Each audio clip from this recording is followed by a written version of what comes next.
Whether you're a new investor to Palantir or a long-term holder, there's a lot of information out there, both good and bad, going around. I wanted to put together a quick video, an informative video, showing you some of the thoughts and ideas that have put my decision into investing into Palantir and why I think it is one of the best opportunities available on the market. And I'll explain all in more detail as we get started. But before we do, if you find any of this information informative or you gather anything from it, if you can, just hit the like and subscribe button. I would appreciate it very much. Now, Palantir, as you all may know, was founded in 2003 by a couple of venture capitalists, one of them being the PayPal co-founder Peter Thiel, along with Joe Lonsdale, Stephen Cohen, Nathan Gettings, and Alex Karp. Alex Karp is one of the most well-known, as he's an eccentric CEO. He does have a law degree and a PhD in neoclassical social theory. I think the social theory comes a lot into play in the things he's did with the stock so far, and I'll get more into that in detail as we go. Now, the company's name Palantir comes from the J.R.R. Tolkien's Palantiri, which Palantiri were magical orbs that would allow their possessor to see anything happening in the world at any time, which is perfectly fitting as their focus has always been to create software that can mine and analyze large and complex data sets, putting all that data into one place and then finding connections in between the two. And a lot of times putting those connections to work in power. Now, the company came together right after 9/11.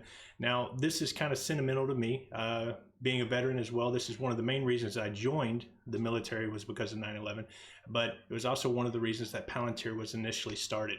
Palantir originally pitched this tool, or pitched the idea of the tool that could be used to not only identify, but could help have stopped the hijackers that took over 9/11, and it could also be used to prevent further attacks from happening in the future. Now, of course, the CIA jumped in on this and thought it was a great idea, and it was worthy of their venture capitalist investments. So the CIA was actually one of Palantir's earliest investors, and for a long period there, they were one of their only investors. So Palantir almost completely built their technology around the CIA's directives and their uses for it. As stuff progressed, they continued to add other government sectors as well as some private companies over the years. And by 2015, they were valued at over a $20 billion company, making it one of the most valuable startups in Silicon Valley. And multiple newspapers and news publication companies released articles saying that if there was any opportunity to get invested in this, it would be wise and smart of you at that time. Now, there's been a lot of confusion and fear out in the market, especially in the early years, with consumers being worried about what Palantir was doing with the data and was it secured. They were kind of scared that their information would be released or something would happen and other people would get their hands on that information. Now, the funniest part I always thought about this was Palantir's entire goal, and they were actually hired by a lot of banks and commercial companies and stuff like that to do data protection. So they are one of the actual companies that are out there protecting your data from other companies leaking that information. Alex Karp has always claimed the same approach since the very beginning of this.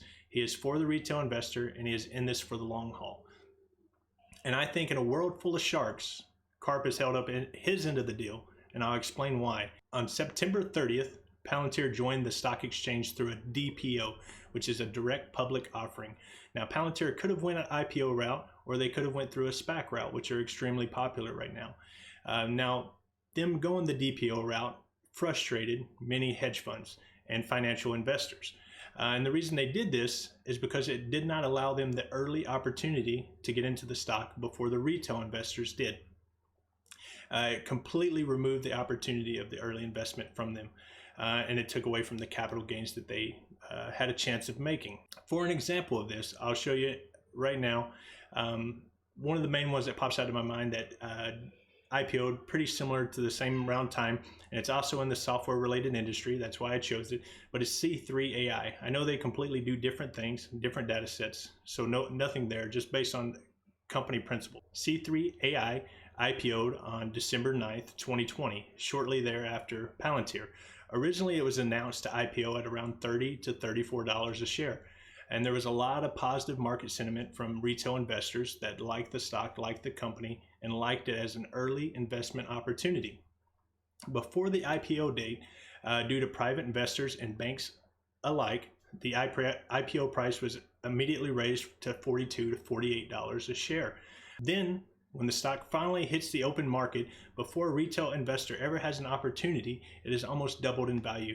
It ended up opening at $92.12. So before a retail investor who truly loved the company and truly wanted to invest for the long term in the stock was already up 300% based on forward-thinking targets that had been raised multiple times prior to its IPO. So long-term, retail investors in the company were forced to pay a significantly higher valuation for the company, and the hedge funds and private equity funds unloaded the majority of their shares months later, leaving the retail investor holding the bags. Now, with that exact same evaluation of Palantir, if Palantir would have went the IPO route, there would have been a good chance the first opportunity for a retail investor would have been a 30+ price target, just based on history. And I could go on all day with other examples of the exact same thing happening with other IPOs, and you probably know quite a few as well. Airbnb, Roblox, DoorDash, the list is endless. And these are constant examples of hedge funds and institutional investors taking advantage of the retail investors and the retail investors' love for certain companies. But Palantir had went the DPO route, affording everyone the same opportunity without tripling or pumping their stock prior. They had been praised multiple times prior to the IPO that it was the IPO of the year, the IPO to watch. But this really ticked off the institutional investors.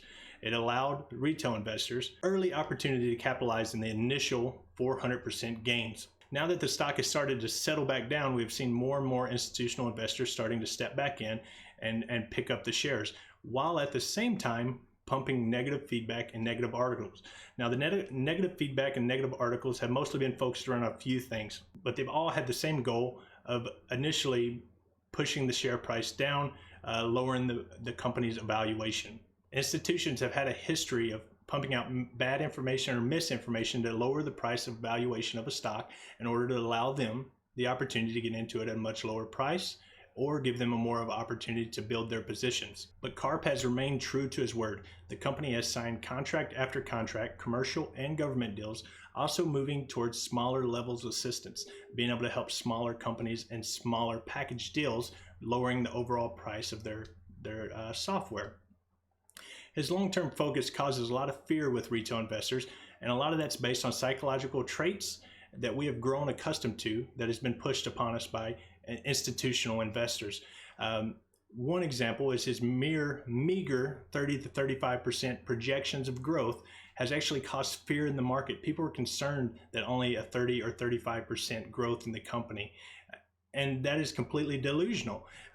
Just based on those numbers, if Palantir produces a 30 to 35% growth in the company this year, they will outperform over 99% of the market. That's insane. But institutional investors have led you to believe that you would much rather see a 1 cent per share earnings than you would see a 10% growth in the company. And this is all based on misinformation and propaganda that's almost been forced upon the retail investor for years to come from institutions.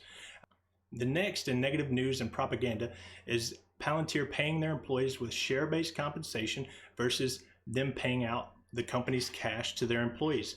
It has actually caused one of the biggest downturns in the stock, but it's by far one of the smartest and best moves and towards long-term thinking that the company's made. And I'll explain why. These shares are tied up in the company. They are not new shares. They're already there. They are just hanging out and remaining belonging to the company. Instead of paying out their cash that they've made, that they actually can use towards growth, towards funding new business, they could use that to pay their employees out. But they would much rather pay out shares of the company to their employees and use the money that they're making to fuel the explosive growth that they continue to plan on making. Now, this is a huge benefit for the employer and the employee. Now, it gives the employee a much better reason to stay around long term, and it also gives them a better reason to perform their best and do their best work. Because if the company does well, then of course their compensation increases. But if the company does worse, then their compensation decreases. This is very simple, and a lot of your major blue chip companies out there have known to be doing this for years. This isn't something new. They would much rather pay you a stock-based compensation than say $30 an hour or something like that. It's just taken out of their money for growth. A lot of the major companies out there that still do it today, Amazon, Google, Coca-Cola, many of these take up some sort of stock-based compensation or bonus programs for their employees. And Karp, once again, staying true to his word, has recently paid off most of the company's debt and doubled their credit lines, explosively improving the fundamental analysis of this company. Now, this in no way assists in short-term profits, and it only helps fuel the misinformation from the institutions and blatant misrepresentation of the company.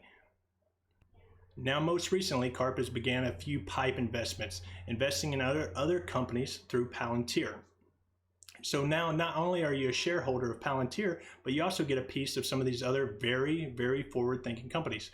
I think the choices so far are based on Palantir's ability to assist the company and help their potential growth, but also because these companies are seen as innovators in their industries and they're very innovative into the future. So as these companies grow, so does Palantir. Now, he could have easily taken his own money and privately invested into these companies, but once again, he put Palantir first. This is long-term thinking. And in any market conditions, this is exactly what you would want with a long-term company such as Palantir. The CEO is a founder, which is phenomenal. Now, the CEO also puts his long-term and retail investors first. It's an absolute unicorn. In a market of stocks that all they want to do is raise the prices so they can take more profits themselves, this is exactly what you want if you're looking to invest in something for your retirement. You're looking to invest for something 5, 10 years down the road, even 3 years down the road. I think Palantir is going to continue to grow and blossom very quickly. Just because he's long-term focused doesn't mean there won't be short-term gains. We will see both 100%, but I think the long-term goal is greater than most any of us can imagine here. But I will continue to grow my portfolio and continue to grow my position in Palantir, as so far he has only solidified everything he has said so far. And in a world full of sharks, this is a hard thing to find. So I hope a little bit of this information was informative. I'm not the best YouTuber in the world, but I appreciate any likes and subscribes. Thank you guys, and I appreciate your time.